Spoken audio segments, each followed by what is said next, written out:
नमस्कार। और आज रेडियो बूज पर हम एक नए टाइप का कॉन्सेप्ट ट्राई कर रहे हैं। मेरे साथ स्टूडियो में है आज पंकज सेठ जी एंड नविंदु मिश्रा जी।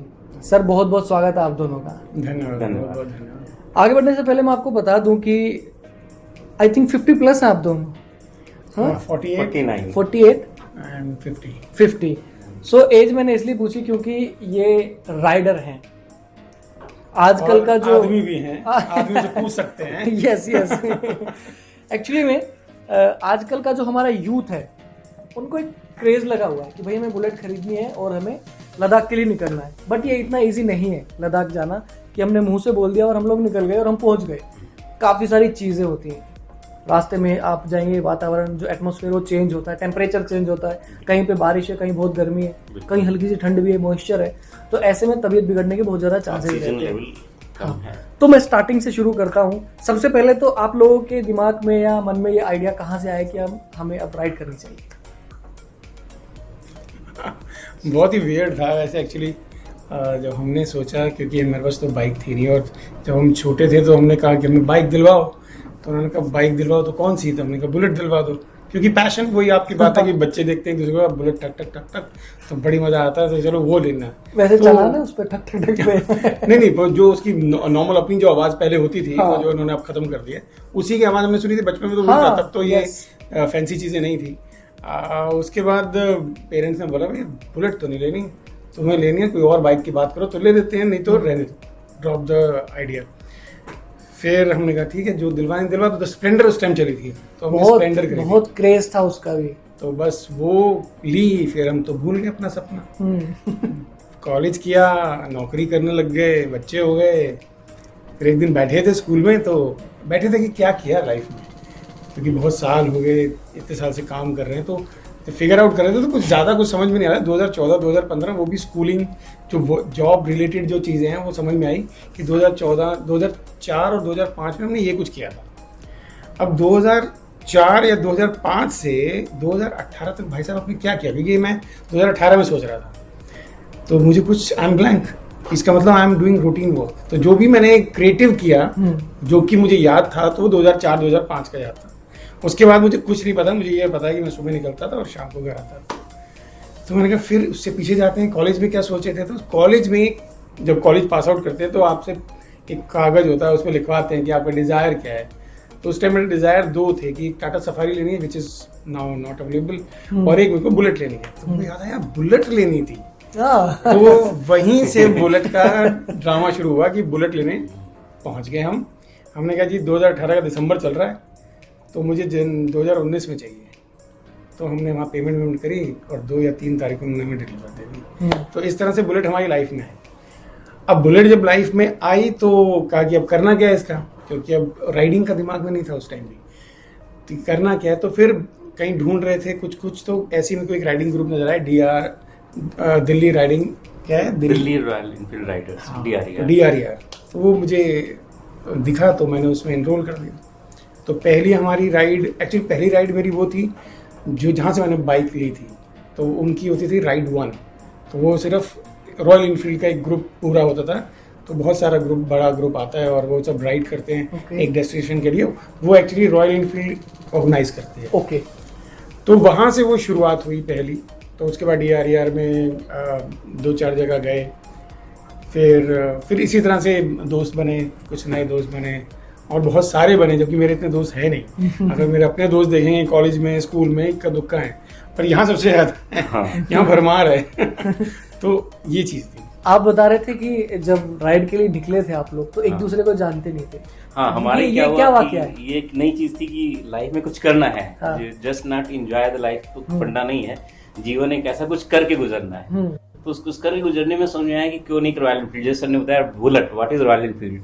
तो रॉयल एनफील्ड को अगर आप ध्यान से देखिए, उसमें दिल का साउंड है, धक धक धक जो साउंड है, इसी ने सबको अट्रैक्ट किया, इसी ने सर को भी अट्रैक्ट किया। मुझे एक टाइम की लाइन याद आती है इनकी, बुलेट चले तो दुनिया रास्ता दे। हाँ, दुनिया रास्ता दे। ये बुलेट मेरी जाम मंजिलों का निशान, एक कपिल देव जी ने इसका ऐड किया था, जिसमें जब बुलेट आती तो ट्रेन भी रास्ता दे देती, उसका सिग्नल भी खुल जाता है। तो वो बचपन में देखते थे, अगर यार धक धक क्या है। तो बुलेट को अगर ध्यान से देखें तो उसकी जो हेडलाइट है ना, उसमें हार्ट शेप बना हुआ है। ओके। लोग बुलेट चला भी लेते हैं, किक भी मार लेते हैं, बट हार्ट कहाँ है बुलेट में, वो उसके हेडलाइट के ऊपर है। जब आप हेडलाइट हाँ। देखेंगे जहाँ आप चाबी जहाँ पे लगाते मीटर हैं, है, हाँ जहाँ पे मीटर है, दैट इज हार्ट। सो ये बुलेट का एक ये है। और जहाँ तक बात है, जैसे DRAR का सबने नाम लिया, दिल्ली रॉयल एनफील्ड राइडर्स एक ग्रुप है जहाँ पंकज झा जी उसके एडमिन है। ओके। तो ऐसे ही कुछ लोगों ने डिसाइड किया लॉकडाउन से पहले, चलो कुछ नया करते हैं जहाँ फ्री फ्लो हो, यानी कि लोगों को कोई बाउंडेशन न हो, हर एक एज ग्रुप के लोग हों। इवन हमारे ग्रुप में लगभग 65 साल के लोग भी हैं। ओके। और सरदार जी भी आते हैं, शायद गुड़गांव से आते हैं, 55-65 साल के भी लोग हैं। सो एक तो फ्री फ्लो है, कोई बाउंडेशन नहीं है, और सारे इकट्ठे होते हैं तो नए आइडिया के साथ। यंगस्टर्स भी हैं, 22 साल 23 साल के लड़के भी हैं जो अपने नए आइडिया लेके आते हैं। किसी की बाइक ऐसी है जो पूरे सिल्वर कलर की है, पूरे गोल्ड कलर की है, ऐसी बाइकें भी हमारे ग्रुप में है। और जहाँ तक बात है कि हम 6 लोग थे और लगभग 6 महीने पहले हम एक दूसरे को नहीं जानते थे, पहली चीज़ ये थी। फिर अचानक ऐसी बातों बातों में राइडिंग में प्लान हुआ, चलो लद्दाख चलते हैं। तो मैंने कहा व्हाई नॉट, लद्दाख जाने के लिए मैं जॉब भी छोड़ सकता हूँ। तो लद्दाख चलते हैं। तो हम लोगों ने 4 सीटिंग की, उसमें पंकज जी ने भी सपोर्ट किया और साथ में हमारे 4 कलीग्स और थे। तो हमने एक होटल में गए, वहाँ हमने पहले बोला कि एक जवान बनाते हैं, पेपर पे हमने एक चेहरा बनाया, उस पर एक जवान बनाई। मैंने कहा जवान पहले सब लोग साइन कर दो, कोई भी जवान मुकरेगा नहीं। दूसरी चीज, हम सब लोग लगभग 25% एक दूसरे को बर्दाश्त करेंगे, यानी ऐसा नहीं कोई इगोइस्टिक हो को मैं मेरी चलेगी, ऐसा नहीं होना चाहिए। तो सबसे बड़ी चीज है कि सामने वाले को आप स्पेस दें। तो इस चीज पे हमने म्यूचुअल अंडरस्टैंडिंग की कि 25% हम सबकी बात सुनेंगे, किसी भी लेवल तक की हो, हम उसको, अदरवाइज हम हमारी बॉन्डिंग नहीं चल पाएगी। हाँ। Hindustan multi culture multi section का देश है, तो हर एक की भावनाओं को कदर की जाए इसमें। बिल्कुल। सो उसमें कई कम्युनिटी के लोग भी थे जो हमारे साथ रहे। हम फिर सबसे अच्छी चीज क्या हुई कि हम 6 दोस्तों ने जो नहीं जानते थे 4 दिन में डिसाइड किया, और चौथे दिन दिल्ली से हम लद्दाख में थे। तो मैंने सर से बोला देखिए 4 दोस्त 4 घंटे और 4 सीटिंग, और आज हम चौथे दिन लद्दाख में। नाइस। लेकिन बहुत अच्छा रहा कि हमें ऐसे प्लान करके नहीं गए, बिकॉज हमने 1.5-2 साल से हम लोग राइडिंग्स कर रहे हैं। 40-45 राइडिंग में कर चुका हूँ हर संडे ग्रुप के साथ में।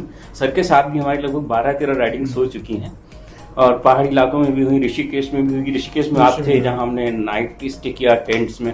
तो प्रकृति के करीब होना और प्लस एक शांति का वातावरण मिलना, प्लस आपकी जो डिजायर है कि आपको क्या चाहिए, प्रकृति चाहिए, पानी चाहिए, गंगा चाहिए, हवा चाहिए, पहाड़ चाहिए, और फिर मन की शांति चाहिए। तो ये तीनों चीजें बुलेट से मिलती हैं। ओके। और इसमें सेंस ऑफ बिलोंगिंग भी है। हाँ, कि wherever you go ना, तो हमें याद आता है जब हम वापस दिल्ली जाते हैं हाँ, तो क्या गंद मचा हुआ है, हाँ, और सेम गंद हम वहाँ मचाते हैं। हाँ, क्योंकि yes. वहाँ पर, क्योंकि उसमें मेरे ख्याल से हमारी तो गलती है ही है, बाकी वहाँ के जो लोकल हैं उनकी भी गलती है कि वो ऐसी चीज़ें वहाँ हमें प्रोड्यूस क्यों करा रहे हैं। हाँ। में भी पैसे के लिए करा रहे हैं, पर वो किसी और तरीके से भी हो सकता है, क्योंकि गन प्रोड्यूस तो बहुत हो रहा है। अब हमें कहीं जगह ऐसे देखा, इवन लद्दाख में भी जब हम पैंगोंग गए थे, उसमें भी साइड में बॉटल्स बहुत सारी गिरी पड़ेगी। तो मुझे लग रहा है कि कुछ गवर्नमेंट को भी सोचना चाहिए इस बारे में, और कुछ लोकलाइट्स को भी सोचना चाहिए कि गंद नहीं मचे, क्योंकि फिर वो एक तरह से दिल्ली, बॉम्बे, कैलकाटा यही बन जाएगा। वही बन जाएगा मेरे ख्याल से। जो वहाँ पर लोग जाते हैं राइडिंग के लिए, उनको भी थोड़ा सा अभी चीजों का हमारे ध्यान कुछ रखना ग्रुप चाहिए, कर है ना? रहे हैं, हम लोग पॉलिथीन ले जाते हैं साथ में, जो भी आसपास बोतल्स पड़ी होती है उनको कलेक्ट हाँ, करके हम yes. रखते हैं और साइड में रख देते हैं। इवन हमारे ग्रुप के पास भी एक बैनर था, हमारे साथ एक विजय जी हैं जिनकी डॉटर ने एक बहुत बड़ा बैनर डिजाइन किया था, सेव द माउंटेन्स। ओके। तो जैसे सर ने बोला कि मैं वहाँ सबसे ज्यादा घूमता था, पानी में चले जाना, पहाड़ पे चले जाना। सो हम सब लोगों ने उस बैनर को भी अपने ग्रुप में कई जगह दिखाया कि माउंटेन्स में जाइए तो save the mountains, respect the nature. वो आपने स्लोगन सुना होगा, don't be gama in the land of lama. कि वहां जाकर के जैसे भी दिल्ली वालों के लिए कुछ बंद किया गया कि उन्होंने स्कॉर्पियो पेंगोंग लेक में उतार दी। हाँ। ये नहीं करना चाहिए। तो वहां के लोगों ने, सरकार ने उस पेंगोंग लेक से 200 मीटर पहले खाई खोद दी छोटी सी, ताकि अपनी बाइक या स्कॉर्पियो पानी में न ले जाए। अदरवाइज आप पानी के बिल्कुल पास तक बाइक कार खड़ी करते हो और आराम से, ट्रांसपेरेंट वाटर था वहाँ का। एक फैक्ट भी है, हिमाचल प्रदेश और उस साइड के लोग ना, जो अपने नॉर्थ इंडिया के दिल्ली एनसीआर के लोग हैं, इनको हेट करते हैं क्योंकि ये ट्रैफिक रूल्स भी फॉलो नहीं करते। ट्रैफिक रूल्स फॉलो नहीं करते। आप देखिए वहां पर अगर एक साइड लाइन लगी है, वो लोग तो खड़े रहेंगे, जो दिल्ली के साइड से होगा वो साइड से लेके जाएगा। आप समझिए एक तरफ आपके पास 20 फीट की बर्फ जमी हुई है, जैसे सर ने भी कई जगह क्रॉस किया, हम लोग साथ साथ चल रहे थे कई जगह। हमने क्या देखा कि एक तरफ हमारे पास 20 फीट की पहाड़ी है, मतलब बर्फ की पहाड़ी, हम उधर तो जा नहीं सकते, और दाहिनी तरफ 12 फीट के बाद खाई है। तो लोग वहां भी ओवरटेक करते हैं। तो सजेशन ये है कि जो लोग जाएं कृपया तसल्ली से थोड़ा नियमों का पालन करें। और हम लोगों ने पूरी प्लानिंग की थी सर, हमने ऐसे नहीं गए, हमने मैप मंगवाया कि कैसे जाना है, क्या क्या टूल्स चाहिए, कौन कौन मेडिसिन रखेगा, कौन कौन ऑक्सीजन रखेगा, पूरी तैयारी हमने करी। और हम चूंकि 6 लोग थे तो 6 लोगों से पहले ये बोला गया कि एक टॉपिक पे एक आदमी नहीं सोचेगा, आपके 6 टॉपिक हैं, आप अलग अलग चीज पे सोचोगे। अगर मुझे मेडिसिन पे सोचना है और सर को बाइक पे सोचना है, किसी को मेंटेनेंस पे सोचना है, किसी पे होटल पे सोचना है कि कौन सा होटल डिसाइड करेगा, वो एक ही बंदा करेगा और हम सब उसको फॉलो करेंगे। अगर दवाई देनी है या फिर रिंच निकालनी है तो नवीन मिश्रा का काम है, वो रिंच निकाल के दे देंगे, ये और रिंच इससे ये चैन खुलेगी। इवन सर ने और हम लोगों ने मिलकर एक ग्रुप आया था राजस्थान से, न्यू कपल था, तो उन्होंने लोकल हिमालयन वहां से रेंट में ली मनाली से। तो रास्ते में पंचर हो गई और ऐसी जगह पंचर हुई जहाँ पे 20 किलोमीटर नीचे कुछ नहीं, 20 किलोमीटर ऊपर कुछ नहीं और चारों तरफ बर्फ ही बर्फ। तो वहाँ पे हमारे कलीग्स जो थे सबने मिलकर इनकी हेल्प की और उनको लेकर के लेह तक गए। बहुत अच्छी बात है, बहुत अच्छी बात है। अच्छा, मैप से मुझे याद आया आपके पास जैकेट या शर्ट भी है जिससे मैप है पूरा यस लद्दाख का? सर ने ली। हाँ, वो टी शर्ट है। टी शर्ट है। तो उसके पीछे कुछ है ऐसी? वो तो वहां से वहां गए थे तो एक इसके लिए लेकर आया था मैं। अच्छा, पहनता यश नहीं के है लिए, हाँ, यश के लिए ऑफ बीट यश का शो आता है ऑफ बीट ट्रेवलर करके, वहां पर आप बहुत सारी चीजें ये एक्सप्लोर करता है कि आप अगर कहीं घूमने जा रहे हैं तो उसके लिए क्या क्या आपको प्रिपरेशन करनी चाहिए, किन चीज़ों का ध्यान रखना चाहिए। सो मैं आपसे भी पूछता हूँ सबसे पहले कि मान लो हम लद्दाख का ही लेते हैं, लेह लद्दाख का, हम अगर वहाँ पर राइडिंग के लिए निकलते हैं तो हमें घर से क्या क्या चीज़ें जो मैंडेटरी चीज़ें होती हैं, जो असेंशियल चीज़ें, वो क्या क्या रखनी चाहिए? जैसे सर ने बताया कि हमने अलग अलग लोगों को अलग अलग काम दे रहे, एरियाज बांटे हुए थे, जैसे मेडिसिन से रिलेटेड जो भी काम होगा सर है वहाँ पर। ऐसे हमारे पास विजय जी थे जिनके पास सारा टूल था, मतलब बाइक पंचर हो जाए कुछ, उनके पास मेन टूल था। ओके। तो फिर उसके बाद हमारे राजीव जी थे। राजीव जी का काम था कि एक तो किस रूट से जाना है और दूसरा कहाँ रुकना है, तो वो सारा काम उनका था। एक अभी थे हमारे साथ और उनका ये काम था कि कैसे लाइव रखना है ग्रुप को। ओके। तो इज वेरी काम कंपोज, कोई उदास ना हो, तो कुछ ना एनर्जेटिक रखना, एनर्जेटिक, एक्टिव बिल्कुल, कि कोई बोर ना हो। और एक हमारे पास थे क्या नाम, अमित जी। तो अमित जी का काम ये था कि कहीं पर उनको लगे कि कुछ गड़बड़ हो रही है तो इंटीमेट करना। ओके। और वो हमारी टेल होते थे हमेशा, तो he is always on the back कि अगर किसी का कुछ खराब हो गया, कुछ हो गया, तो he has a communication with the other people, तो they can transfer whatever they want to say कि भाई यहाँ पर गाड़ी खराब हो गई है, यहाँ पर किसी को कुछ प्रॉब्लम हो गया तो आप आगे रुक जाओ। तो ये क्या हुआ था, पहले ही जब हमारा जो पेंचर की बात कर रहे हैं तो क्या हुआ था, वो सरचू का टाइम, सरचू से हम जा रहे थे लेह की तरफ। ओके। तो वो जो एरिया था वो सरचू एक्चुअली सबसे टॉप पे, पर जब सरचू को आप क्रॉस कर रहे होते हो तो वो क्रॉसिंग जो है वो और ऊपर चली जाती है। ओके। वहाँ पर ऑक्सीजन मतलब बहुत कम होती है, यू कांट स्टे कि, और वहाँ मेहनत का काम तो कर सकते। और वहाँ पर जो इन लोगों ने मेहनत करी है, क्योंकि मैं वहाँ नहीं था, कि मेरी तबीयत थोड़ी सी ढीली थी उस टाइम, क्योंकि मुझे सरचू में ऑक्सीजन इशू हो रहा था, तो मैं भी आगे निकल गया था और नहीं, मैं इनके साथ ही था। फिर इन्होंने बोला कि जिसके पास सारा सामान है वो तो आगे चला गया। अब वहाँ पर कनेक्शन भी नहीं हो रहा क्योंकि कुछ है नहीं, ना फोन चलेगा ना कुछ, नेटवर्क काम। तो फिर मैं गया उनको बोलने के लिए कि भैया आपको वापस जाने वाला, 2.5-3 किलोमीटर शायद वो आगे जा चुके थे। तो वहां से उनको वापस भेजा।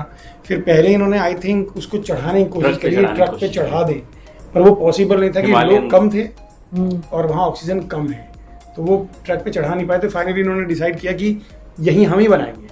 तो फिर उन्होंने यूट्यूब में कोई सेव करी हुई थी, वो भी विजय जी ने किया हुआ था। विजय जी ने वो एक सेव करके रखी हुई थी कैसे हमें करना है, तो लकीली उन्होंने वही कर रखी थी हिमालयन, तो हिमालयन ही पंचर हुई थी, तो उन्होंने उसके देख के उसका पंचर ठीक कर दिया। तो ये नॉलेज होना और प्री प्लान होना कि ये चीज़ें हो सकती हैं तो कैसे करोगे, तो ये वाली चीज़ें बहुत इंपॉर्टेंट है। पर मेरे दिमाग में जो घर से मैं जब चला, क्योंकि हम ग्रुप में जा रहे थे, तो ग्रुप के हिसाब से मैंने ये सोचा कि कितना कम से कम सामान ले जा सकते हैं और जिससे काम चल जाएगा। तो मेरे ख्याल से सारे ग्रुप में सबसे कम सामान मेरे पास ही था। ओके। पर अगर मैं अकेला होता तो मेरे पास वो सारा सामान होना चाहिए था।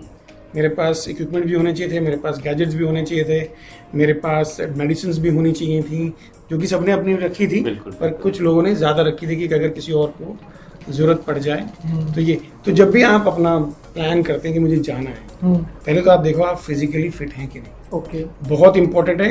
हो सकता है कई जगह आपको गाड़ी को धक्का मारना पड़ जाए, क्योंकि कई बार गाड़ी को भी ऑक्सीजन चाहिए। तो कुछ गाड़ियों की कभी प्रॉब्लम हो जाती है तो ऑक्सीजन नहीं ले पाते, बंद हो जाती है गाड़ी। अच्छा, एक बेसिक सा छोटा सा क्वेश्चन कि कितने टाइम तक हमें रेगुलर राइड करनी चाहिए बाइक? ऑब्वियसली मशीनरी है, वो भी 2.5 घंटा, सॉरी 250 किलोमीटर मैक्सिमम। हम लोगों ने टारगेट रखा था 125 या 100 किलोमीटर तक हम चलाएंगे। फिर स्टॉप लेंगे, टाइम कितना भी हो, हाँ। 100-125 किलोमीटर तक चलाएंगे, प्लस माइनस 20-25 किलोमीटर हो सकता है। टाइमिंग उसमें 1 घंटा भी मैदानी इलाके में 1 घंटे में कवर हो जाता है, बट पहाड़ी इलाके में it will take 2 to 3 hours also. Even bullet जो जहाँ ऑक्सीजन लेवल कम है वहाँ पे सेकेंड गियर में ही चलती है, थर्ड गियर नहीं लगता है वो बुलेट का भी। ये नई चीज। हाँ जी। और हम लोगों का अनुभव ये रहा कि लगभग 95% जो वहाँ बाइक्स थी वो बुलेट ही थी, रॉयल एनफील्ड। बाकी जितनी भी थी वो नीचे ही रो रही थी कि मैं चढ़ूं तो कैसे चढ़ूं। चाहे वो प्लेटिना हो चाहे स्कूटी हो, जो लोग एक्सपेरिमेंट करने जाते हैं उनको सेशन ये है कि 350 सीसी का ऊपर का इंजन ले जाए जो कि वहाँ पे परफॉर्म कर सके। अदरवाइज आपको किसी न किसी ट्रक वार में लोड करके वापस मनाली लाना पड़ेगा या फिर उधर कश्मीर तक जाना पड़ेगा। हमारे साथ अच्छी चीज ये रही, भगवान ने हमारा साथ दिया, तो श्रीनगर तक हम में से 6 में से किसी की बाइक पंचर नहीं हुई। श्रीनगर तक कभी पंचर नहीं, पूरे रूट में सेक्शन में। तो वो एक्चुअली यही चीजें हैं, हमें थोड़ा सा ध्यान देना पड़ेगा कि पहले प्लान, पहले तो फिटनेस, आप फिट हैं कि नहीं, सबसे पहले fitness, then you have some kind of riding experience और नॉट। क्योंकि लंबा जा रहे हो आप, ठीक है, हो सकता है थक जाते हैं ना, क्योंकि आपकी रिस्ट पेन हो सकती है, आपका बैक जा सकता है। तो फिर अगर आप एक बार बिल्कुल ही फटीक आ गया बॉडी के अंदर तो फिर आपको रेस्ट चाहिए 1-2 दिन का, तो आगे परस्यू कर पाएंगे। तो पहले तो अपनी फिटनेस, दूसरा राइडिंग एक्सपीरियंस, तीसरा knowledge of the area. Suppose अब सरचू जाने के लिए 2 रास्ते हैं, तो एक रास्ते से हमें पता चला कि भैया वो तो बड़ा बुरा हाल है वहाँ पर, तो वैसे तो हमारा प्लान नीचे वाला ही था कि हम नीचे से चले जाएंगे, पर एक सरचू से निकले थे हम जब वो बंदा मिला था। तो सरचू से जब हम लद्दाख जा रहे थे तो एक जगह बहुत ज्यादा बर्फ गिरी हुई थी। तो आपको प्लानिंग होनी चाहिए, आपके पास होना चाहिए कि अगर मैं यहाँ फंसा तो कहाँ निकलूंगा और कैसे निकलूंगा। तो वो नॉलेज थोड़ा सा गेन करें। वो नॉलेज कैसे आएगी? आप दूसरों के वीडियोस देखिए, उनके बारे में जानिए, उनसे बात कर सकते हो तो बात कीजिए, क्योंकि before we plan to go we have a discussion with one guy who go several time. Actually होता क्या, जब हम पहुंचे ना तो हमें रास्ते में जब हम सरचू से आगे निकलने लगे थे तो वहाँ ऊपर पहाड़ियाँ थी, 2 रास्ते थे। एक रास्ते में उसने बोला कि यहाँ बर्फ ही बर्फ है, मैं फंस गया हूँ। मैं वो बेंगलोर से बंदा आया हुआ था हिमालयन से, तो वो स्टक रह गया बर्फ के अंदर, फंस गया वो लड़का। तो उस इलाके में बर्फ ही बर्फ थी शायद। तो हमें लोकल लोग जो वहाँ से आ रहे थे, उन टेम्पो ट्रेवलर्स वहाँ चलते हैं लेह लद्दाख में, बलेरो या फिर इस तरह के व्हीकल्स चलते हैं जो लोगों की हेल्प करते हैं। तो उस लोकल व्यक्ति ने हमारी सहायता करी, उसने बोला इस रास्ते को ना अपना के आप दूसरे रास्ते से जाइए, हालांकि वो ऊंचाई पे है बट आपको उस रास्ते को लेना चाहिए, क्योंकि यहाँ अगर आप फंस गए तो आपको कोई हेल्प नहीं करेगा। और अगर आप कहीं खड़े हो, चारों तरफ 20-20 फीट ऊंची बर्फ है, तो वहाँ पे आपका नेटवर्क काम नहीं कर रहा है, तो आप और आपका भगवान, बस आपका कम्युनिकेशन उसी से हो रहा होगा और किसी से कम्युनिकेशन नहीं हो रहा होगा। yes. तो बेटर है कि लोकल जो व्यक्ति वहाँ के हैं, जो पहाड़ी लोग काम करते हैं, जो लेह लद्दाख के लोग हैं, उनसे आप बात करिए, वो आपकी सहायता करते हैं। और हिंदी इंग्लिश सबको आती है, और नहीं आती तो अपने वो बॉडी लैंग्वेज से आपको समझा देते हैं। तो भारत एक ऐसा देश है जहाँ पे आपको हर चीज बहुत सारी विविधताएं हैं और लोग आपकी सहायता करते हैं। अतिथि देवो भव, यही कल जो शब्द है ये भारत में उत्तर से लेकर दक्षिण तक है। अभी तक हम बोलते थे कश्मीर से कन्याकुमारी, बट अभी हमने बोला लेह से Kanyakumari. Very good. Yes okay. अच्छा, एक पानीकोट लेक भी है, मैंने अक्सर आपके ब्लॉग्स में देखी, फरीदाबाद में। सो वहाँ का एक्सपीरियंस कैसा था आपका? मैंने वहाँ के बारे में काफी कुछ सुना है। वो भी अच्छा था, बहुत अच्छी जगह है। I am belong from Faridabad, मैं वहीं का रहने वाला हूँ। मैं गया हूँ वहाँ पर सेवरल टाइम्स में गया हूँ, बट मैं आपका एक्सपीरियंस वहाँ का जानना चाह रहा था, क्योंकि कुछ असामाजिक तत्व और गतिविधियां वहाँ पर होती है। भरद्वाज लेक भी है और पटनीकोट लेक भी है। उसी इलाके में लगभग 7-8 लेक्स हैं और जंगल के अंदर है वो। जंगल के अंदर है। एक आप राइड पे गए थे सर अभी 1.5 साल पहले? नहीं, मैं इसमें पानीकोट वाले 40 से 45 लोग थे, तो हम लोग जंगल में घुसे तो वहाँ अजीब अजीब सी चीजें नजर आई। फिर पता चला कि यहाँ पे वो एक पेड़ भी है, दरख्त भी है, जिसपे अमिताभ बच्चन की शूटिंग हुई थी। कि मेरा बाप चोर है जो लिख दिया जाता है, उसमें जो पेड़ है वो, और अब तो सूख गया, उसकी जगह दूसरा लगा हुआ है और सामने बहुत बड़ी झील है। तो वहाँ पे जैसे आपने बोला सामाजिक तत्वों की बात की, लेकिन हाँ वो थोड़ा वीरान एरिया है, तो वहाँ पे रहते हैं लोग। तो अक्सर आप अगर जाएं तो वहाँ पे मॉर्निंग वॉक में जो भी लोग दिखे हमें वो डंडा लेते हुए दिखे। नॉर्मली लोग टहल रहे होते हैं और डंडा नहीं होता, बट उस इलाके में अगर आप सुबह सुबह जाते हैं राइडिंग के लिए तो हर व्यक्ति के हाथ में एक डंडा या लाठी जरूर होती है, क्योंकि छोटी मोटी कुछ वारदातें हैं जो क्योंकि पुलिस का इतना पहुंच हो नहीं सकती, बहुत बड़ा एरिया है। और क्या आप ये जो धोज है, पाली धोज, वहाँ पर भी एक झरना, वहाँ पर भी गए आप लोग? नहीं, आपको वहाँ भी जाना चाहिए, बहुत अच्छा है। जब बारिश का मौसम होता है तो पहाड़ के ऊपर से झरना गिरता है, बहुत अच्छा व्यू आता है, आपको वहाँ पर भी जाना चाहिए। यस, पाली से आगे निकलेंगे धोज गांव आता है। अच्छा, ठीक है। हाँ, पानीकोट के आसपास ही है वो। नेक्स्ट बनाते हैं, नेक्स्ट हमारा प्लान नहीं। अच्छा, लद्दाख में क्या कुछ ऐसी चीजें हैं जो यहाँ से डिफरेंट है? बहुत अच्छी एटमॉस्फेयर, आई नो एटमॉस्फेयर वहाँ के लोग जो पुराना वाला जो आपका सवाल था ना, जिसका ये पानीकोट वाला, हाँ, वहाँ पे एक सजेशन है कि जब भी आप जाएं, क्योंकि वहाँ के लोकल अकेले भी जा सकते हैं, पर अगर आप बाहर के हैं और वहाँ जा रहे हैं तो आपको एक तो ग्रुप में जाना चाहिए, दूसरा बहुत जल्दी नहीं जाना चाहिए और ज़्यादा देर नहीं रुकना चाहिए। ओके। और अगर आपका इक्विपमेंट है वहाँ पर तो उस पर नज़र रखनी चाहिए, क्योंकि वहाँ लोकल्स आसपास ही घूम रहे होते हैं, नजर हटी दुर्घटना घटी। तो पहला जो होता है उनको चोरी का ही होता है कि गैजेट्स हैं सब, और महंगे महंगे लोग लगा के घूम रहे होते हैं, इवन आपके हेलमेट्स बहुत महंगे महंगे होते हैं, तो आपको नजर भी रखनी है उन पे भी कि वो कहाँ पर, क्योंकि वो आपके आसपास बैठे होंगे और बहुत ही फेमिलियर रहेंगे आपके साथ कि भैया हम आपकी हेल्प करने ही बैठे हैं, पर कब वो हेल्प अपनी कर जाएंगे मालूम नहीं। और रात को लेट ना हो, मतलब जैसे अंधेरा होने वाला, क्योंकि घना जंगल आप पकड़ नहीं पाएंगे, पकड़ नहीं पाएंगे। दूसरा फिर वहाँ पर वो भी तो आ जाए, हाँ भाई कहाँ से आए हो, वो एक्सपर्ट हैं चीजों, उन्हें पता है किस झाड़ी पे, किस दरख्त पे, किस पहाड़ी पे छुपना है। आपके पास आपकी बाइक होगी और आप आने का रास्ता एक और जाने का रास्ता एक, बस। तो बी केयरफुल, जब भी आप पानीकोट लेके जाए थोड़ा सा केयरफुली जाएं, और ग्रुप में जाएं तो बेटर रहेगा। जैसे सर ने बताया ग्रुप में जाना बहुत अच्छा है।